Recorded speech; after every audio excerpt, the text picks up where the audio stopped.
প্রিয় দর্শক সবাইকে আমন্ত্রণ জানাচ্ছি জিটিভির পর্দায় আমাদের ঈদের বিশেষ আয়োজন ভাইয়া হাউজিং প্রেজেন্টস তারা স্টার পাওয়ার্ড বাই ZSRM এর আজকের এপিসোডে আমি শান্তা জাহান আপনাদের সবাইকে জানাচ্ছি ঈদের অনেক অনেক শুভেচ্ছা। ঈদ মোবারক। ঈদের 7 দিনব্যাপী এই আয়োজনে আমরা রয়েছি আপনাদের সাথে, আপনাদের প্রিয় তারকাদেরকে সাথে নিয়ে।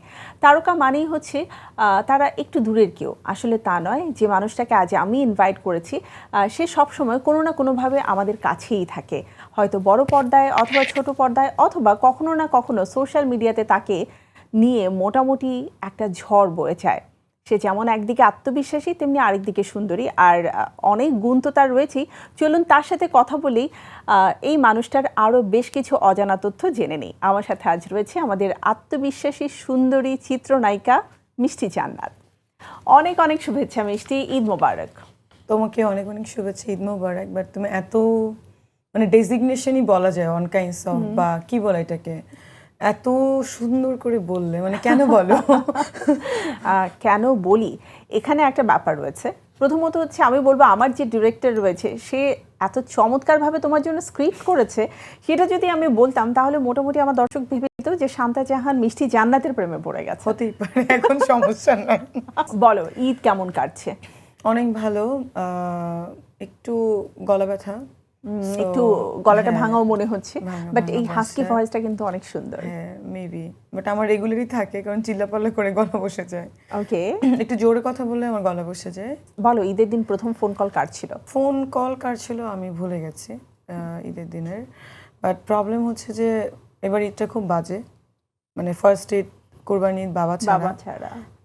এর আগেও ঈদে মনে হয় তোমার সাথে এই প্রোগ্রামে সেম থিংই বলেছিলাম। আসলে এটা তো আমাদের হাতে নেই, তো এটা খুবই দুঃখজনক আর কি। আর স্পেশালি কোরবানি ঈদ আমার খুব একটা ভালো যায় না। আমি কোরবানি ঈদে খুব একটা লাইক ড্রেস আপ করে ঈদের করে আমি বের হই না, বিকজ ভালো লাগার প্রাণীগুলাকে কোরবানি দেওয়া বা যখন আমি কিনতে যাই তখন একটা মায়া তৈরি হয়ে যায়।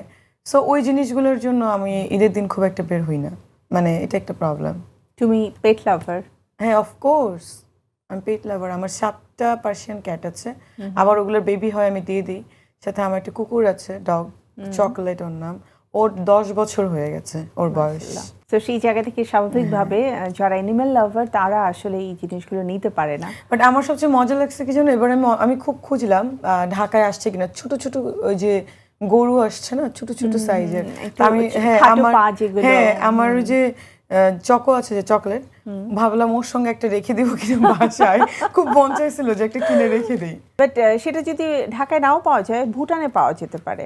তুমি কি চাও আমরা জিটিভির থ্রুতে এটা একটা অ্যানাউন্সমেন্ট দিয়ে দিতে পারি? প্লিজ প্লিজ আমাকে একটা ভুটান থেকে ছোট বাচ্চা গরু এনে দেন। হ্যাঁ, ওই গরুগুলো বাচ্চা না, গরুগুলো ম্যাচিউর বাট সাইজে বাচ্চা সাইজ। যে কোনো কিছু তো ছোট থাকলেই ভালো লাগে না, বড় হলে তার অত মজা লাগে না, শুধু মানুষ বাদে। আঙ্কেলকে নিয়ে যেহেতু কথা আসলোই, আমার যেটা হয়, আমি বাবা হারানোর পর থেকে ঈদের দিনের সকালটা আমার কখনোই আর ঈদ মনে হয় না, কারণ আব্বু নামাজ পড়ে আসতো, সালাম করব, আব্বুর কাছ থেকে প্রথম সালামিটা নিব, এটা একটা ব্যাপার থাকতো। প্লাস এই যে কোরবানি ঈদে গরু কাটার একটা ব্যাপার, একটা আয়োজন, সব কিছু তো বাবারাই করতো। তো ঈদের দিন সকালটা আসলে শুরুটার গল্পটা একটু শুনতে চাই।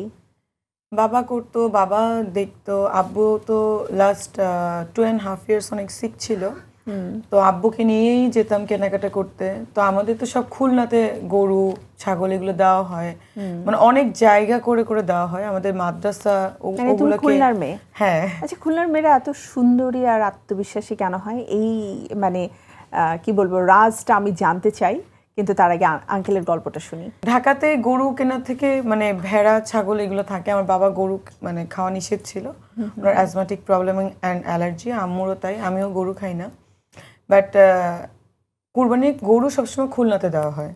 ঢাকাতে হচ্ছে দেখা যায় আমি যাচ্ছি মজা করছি, রাস্তায় দেখছি ছাগল ভেড়া রাস্তায় আছে, আমি নিয়ে চলে আসি। কিনে নিয়ে আসো নাকি ধরে নিয়ে আসো? কিনে ধরে নিয়ে আসতে তো আর পারি না, বাট বোরকা পরে সুন্দর করে মেকআপ করে যে পরিমাণ ক্রেজি, ওটাও সম্ভব না? সম্ভব। আমি আমার বিএমডব্লিউর ভিতরে করে আমি ভেড়া ছাগল নিয়ে চলে আসছি। ক্রেজিনেস থাকতে হবে লাইফে। আমার মনে হয় যে আমি যে এখনো কথা বলছি, আমি একটু পরে মরে যাব না তার তো কোনো গ্যারান্টি নেই। সো আমার মনে হয় each and every time life enjoy করা উচিত। বিয়ে কবে করছো তাহলে? Maybe next year. প্রতিবারই এক কথা বলি। হ্যাঁ, সেই নেক্সট ইয়ারটা অ্যাকচুয়ালি কবে আসবে? নেক্সট ইয়ার তো আমরা বিয়ে খেতে চাই মিষ্টি, তোমার বিয়েতে নিশ্চয়ই কাচ্চি বিরিয়ানি হবে। আমি দাওয়াত দিব, তোমার যদি ভিসা থাকে তুমি যেতে পারো, কারণ আমার ইচ্ছা আছে আমি ইটালির ভেনিসে আমার বিয়ের প্রোগ্রাম হবে, সবাইকে আমি টিকিটও দিতে চাইবো, কিন্তু জানি অনেকের ভিসা হবে না। আমরা ভিসা আগে থেকে করে নেব, স্পেসিফিক ডেট অ্যান্ড ভেন্যু সবকিছু দিয়ে। অ্যান্ড আই বিলিভ মানে অ্যাম্বাসেডরকেও আমরা দাওয়াত দিতে পারি যে চলো আমাদের সাথে, তুমি নিজেও। না সেটা ঠিক আছে, বাট ইটালিতে ভেনিসে প্রোগ্রাম করার ইচ্ছা, কিন্তু বিয়ে আসলে ওইভাবে খুব জাঁকজমক করে করার ইচ্ছা না, বাট সাইন করছি মসজিদে যে করব, দেখবে দ্যাটস ইট। আর বিয়ে একটাই করব, আর যখন মনে হবে I am going to be mom তখনই বিয়েটা করব, ওই টাইমেই, মানে এটা হচ্ছে ইচ্ছা। You want to be a mom or you going to be a mom? No, I want to be.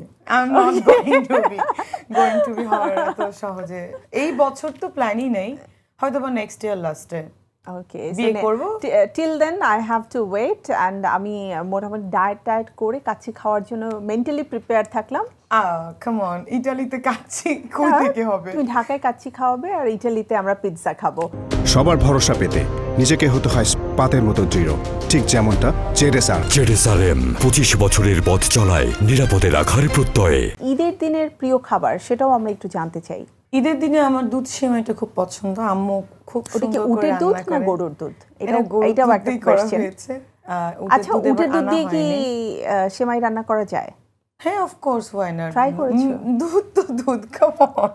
উটের মনে করো মেইন যেটা, মানে পাউডার না, অরিজিনাল মিল্কটাই বেটার। সো উটের অ্যাকচুয়ালি পাউডার মিল্কও পাওয়া যায়? হ্যাঁ, অফ কোর্স। আমার এটা জানা ছিল না। আচ্ছা, আমি বুঝলাম না কেমন, আমি গত কয়দিন আগে একটা লঞ্চিং এ যে জিজ্ঞাসা করলাম, আমাকে দেখলে কেন উট আর দুবাই মনে হয়, আমি বুঝলাম না। না, আমি তো কিন্তু ওটা না, আমি অ্যাকচুয়ালি ওকে, আমরা এখন ইটালিয়ান পাস্তা নিয়ে কথা বলবো, ঠিক আছে? Change about Dubai. জন্য আমি লন্ডন যাব এবং লন্ডনে সেটেল হব, ওখানে ক্লিনিক করব, বিকজ এই রিজন, মানে আমাকে দেখলেই শুধু খালি দুবাইয়ের প্রশ্ন। তুমি লন্ডন যাও, আমার ওখানকার হচ্ছে মাল্টিপল ভিসা আছে, সো ইজিলি যাওয়া যাবে। এখন তো দুবাই অফ। সো আমরা চলতে চাই তোমার সাথে, পরবর্তী কোয়েশ্চেনে যাব। তুমি আমাকে এবারে বলো, ডেন্টিস্ট মিষ্টি জান্নাত নিজের দাঁতের কেয়ার কিভাবে করে? আমার দাঁতে তো ভিনিয়ার করা, দেখেন ভিনিয়ার ক্রাউন করেছে, এটা আসলে দেশের বাইরে খুব বেশি চলে, এবং আমরা বেশিরভাগ সেলিব্রিটিদেরকে দেখি এটা করা। অনেক আমি রিসেন্ট এক্সপেন্সিভ করেছি, হ্যাঁ, অনেক এক্সপেন্সিভ। তুমি নিজে করেছো না কাউকে দিয়ে করেছো? না, আমি নিজে, মানে আমার ক্লিনিকে করেছি, ডক্টর ছিল এবং আমার কনসার্নে আমি করেছি, কারণ আমার সাবজেক্টটাই হচ্ছে অ্যাস্থেটিক রিলেটেড। সো ডেন্টালের অ্যাস্থেটিক প্লাস ফেসের অ্যাস্থেটিক এগুলোই আমি নিজে করি, মানে পেশেন্টদের। বাট আমার ডক্টর আছে আরো 7 জন, আমি তোমাকে আগেও বলেছি, তুমি যেতেও চেয়েছো, কারণ আমি যখন অ্যাভেলেবেল থাকি না তখন কে দেখে?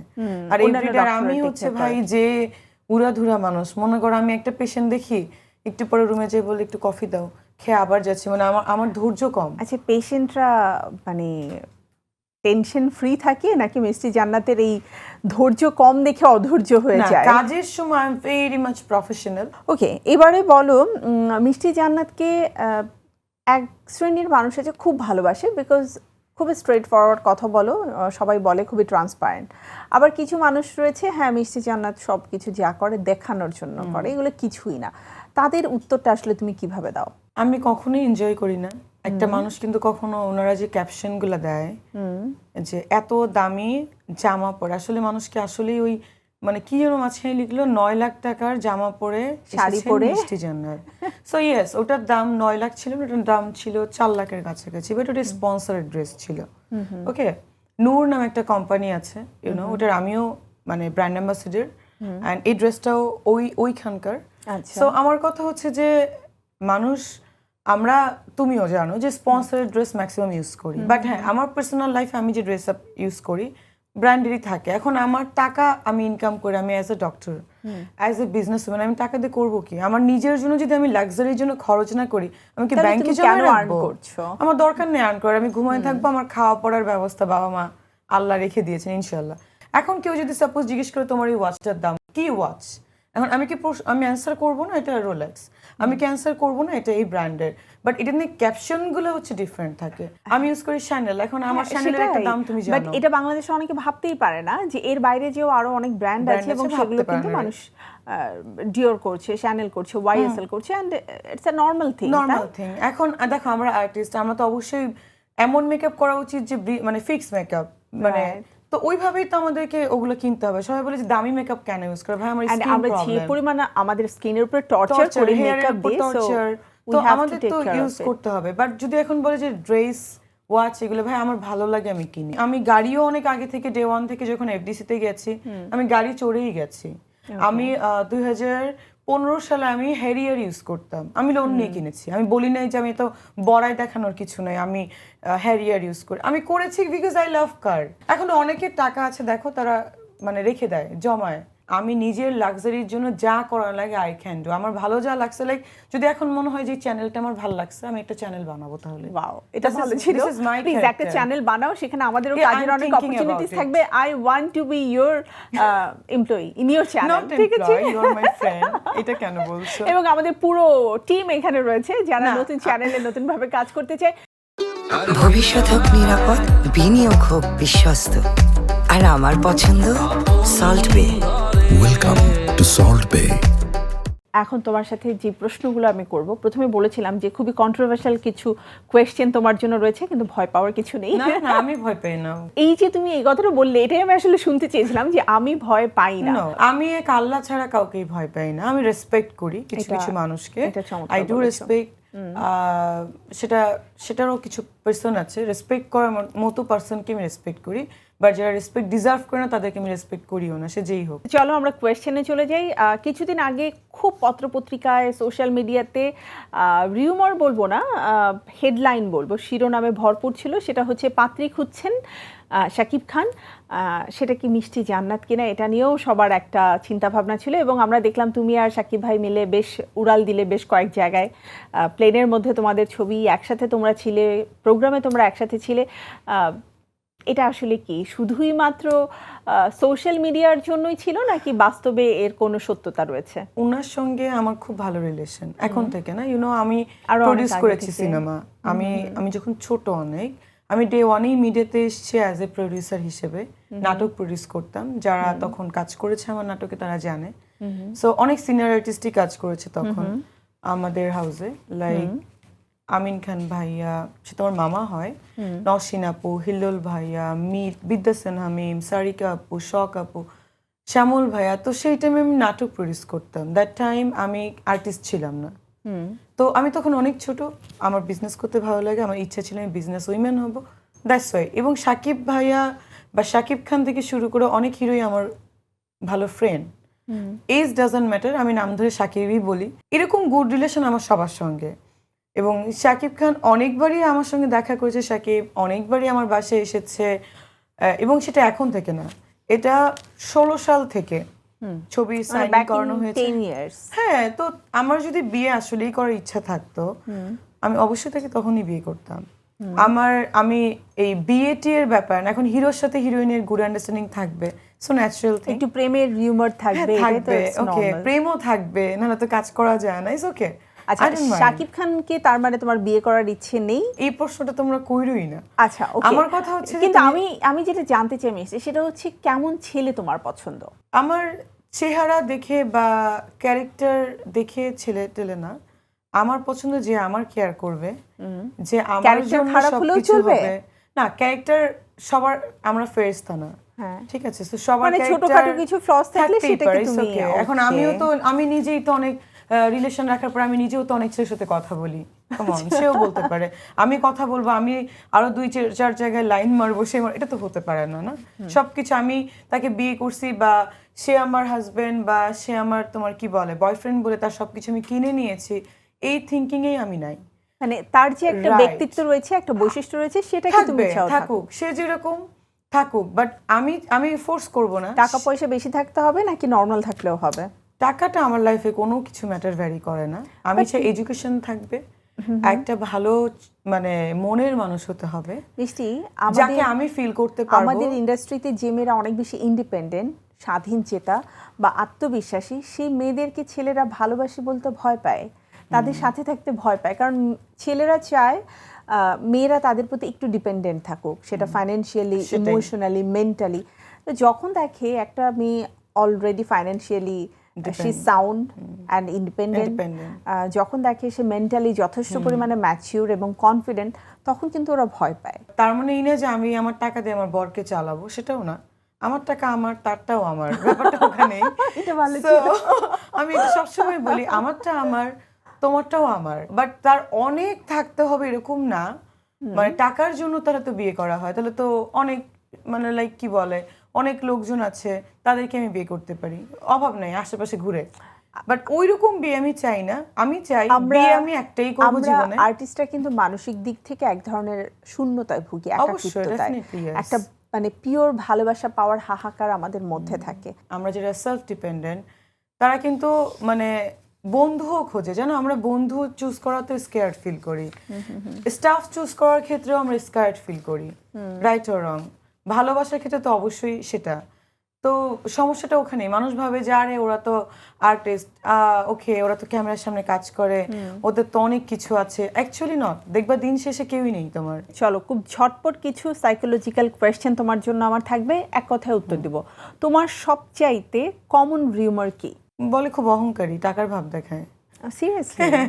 ওকে। খুলনার মেয়েরা এত সুন্দরী এবং বুদ্ধিমতী কেন হয়? এটা মনে হয় খুলনার ওয়েদারের উপর ডিপেন্ড করে। খুলনার থেকে অনেক পানি, বায়ু, জল হতে পারে। আর খুলনা ব্যাপারটা কি জানো, একটা কালচারাল ব্যাপার আছে ওখানে। মানে সবাই কিন্তু এখানে, আমার কাজিনদের কথাই বলি, সবাই নাচ জানে, গান জানে, আর্ট জানে, যেটা আমি জানি, কালচারাল মাইন্ডের, এবং তারা ওপেন মাইন্ডের হয়। এবারে তুমি আমাকে বলো, ইন্ডাস্ট্রিতে লবিং নাকি যোগ্যতা, কোনটা বেশি কাজে দেয়?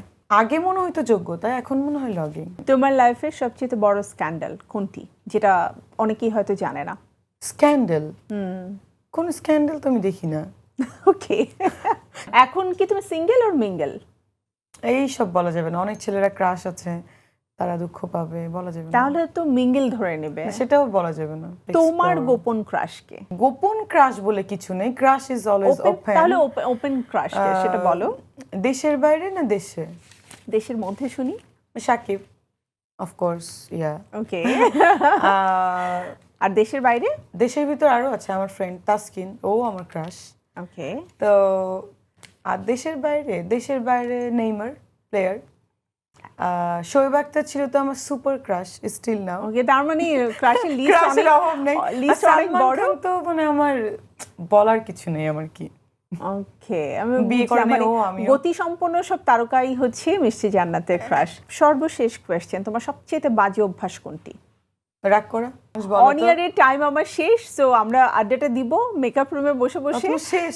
হ্যাঁ, একদম শেষ। আমি জানি না কেন এত অল্প সময়ের জন্য মিষ্টি জান্নাতকে ডাকা হলো, আরো অনেক সময় নিয়ে ডাকা উচিত ছিল, সেটা আমি অবশ্যই কর্তৃপক্ষকে বলবো। বাট আজকের মতো বিদায় নিতে হচ্ছে মিষ্টি, তোমাকে অসংখ্য ধন্যবাদ জিটিভির পক্ষ থেকে, অ্যান্ড ঈদের অনেক অনেক শুভেচ্ছা।